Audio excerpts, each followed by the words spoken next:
Escuta, a gente precisa deixar ela ganhar. Quê? De jeito nenhum. Escuta, é sério. Se ela perder, ela vai contar pra Annie que a gente invadiu o museu. Tá de brincadeira. Nope. Se ela perder, como assim? Não dá pra fazer ela ganhar. Dá as provas de arqueologia.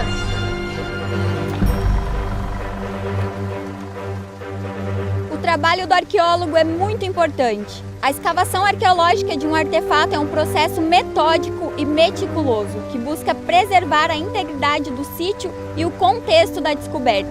Começa com a pesquisa e seleção do local, seguida de um plano de escavação detalhado.